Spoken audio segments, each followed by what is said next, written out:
Fils et du Saint-Esprit. Amen. Mes frères et sœurs, nous voici arrivés à la vigile de la Nativité. Comme nous le disent tous les textes, demain nous verrons la gloire de Dieu illuminer le monde. Aujourd'hui, nous sommes encore dans l'intimité de ce couple, Marie et Joseph.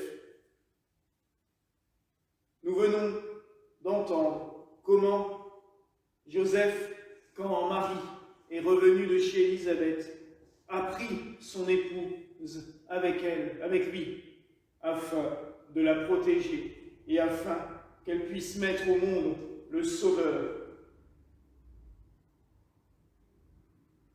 Marchons, si vous le voulez, aujourd'hui dans les rues de Bethléem, cherchant un asile avec Marie, avec Joseph, cherchant où Marie va pouvoir mettre son enfant au monde, car elle arrive à terme et il n'y a pas de place pour eux à l'hôtellerie.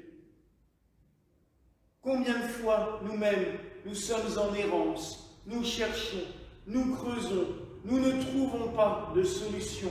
Nous sommes en permanence dans cette recherche. Et puis un jour, voilà la lumière, voilà que nous sommes arrivés à bon port, voilà que la solution se présente devant nous. Souvent, même tout le temps, la présence, la réponse à nos questions, c'est l'enfant de la grotte de Bethléem, c'est Jésus-Christ, notre Sauveur, notre Maître et notre Roi. Nous cherchons bien souvent des réponses partout, alors qu'elle est devant nous. Nous cherchons des réponses dans tous les azimuts, j'allais dire, alors que la réponse est là, toute proche de nous, à notre portée de main, à portée de nos cœurs, à portée de nos âmes, car le Seigneur vient et nous parle. Il fait sa demeure en nous. Marchons dans les rues de Bethléem avec Joseph et Marie. Préparons la venue du Sauveur. Beaucoup d'entre vous, même si cette année les réveillons vont être restreints, beaucoup d'entre vous sont en plein préparatif.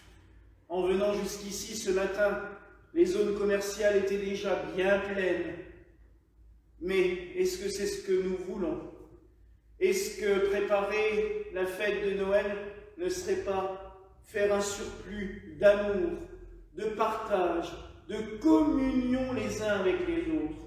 Oh mes amis, c'est vraiment ce que je souhaite de tout mon cœur et de toute ma force. Que pourrions-nous faire de mieux qu'un partage d'amour, un partage de paix, un partage de sérénité les uns avec les autres? Oh, je crois qu'il n'y a rien de plus beau que cela. Et ce sera les plus beaux préparatifs. Nous allumons les lumières ici dans l'église. Nous avons décoré l'autel pour ce soir. Mais est-ce que nous pensons à allumer les lumières dans les cœurs de ceux qui nous sont chers, mais aussi dans les cœurs de tous nos frères et sœurs, et principalement ceux qui sont en souffrance, ceux qui sont dans la solitude, en ces jours?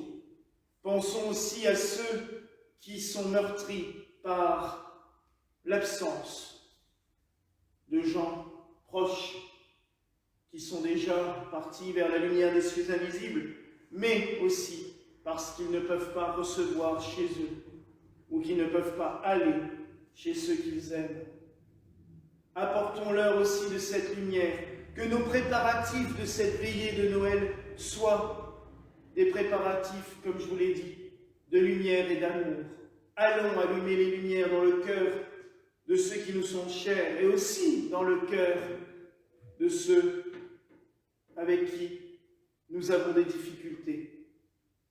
Nous ne devons pas avoir peur de porter l'amour de Dieu, toujours et partout. Oui, mes frères et sœurs, portons cette lumière et cet amour. Nous marchons avec Joseph et Marie dans les rues de Bethléem, cherchant un lieu où loger. Cherchons le cœur de Jésus pour y demeurer toujours. Cherchant sans doute aussi à manger. Et là encore, c'est le Christ qui s'offre à nous dans le pain et le vin. Bethléem, la maison du pain. Alors oui, mes frères et sœurs, que ce temps de Noël nous permette de nous approcher de la Sainte Communion, de la Sainte Eucharistie, recevoir Christ, présent dans le pain et le vin, en nous.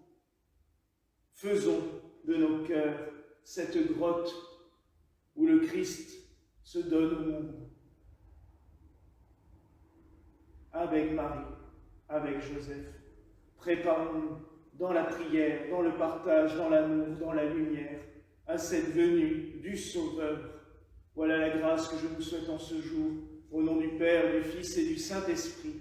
Amen. Et que la paix du Seigneur soit toujours avec vous et avec nous.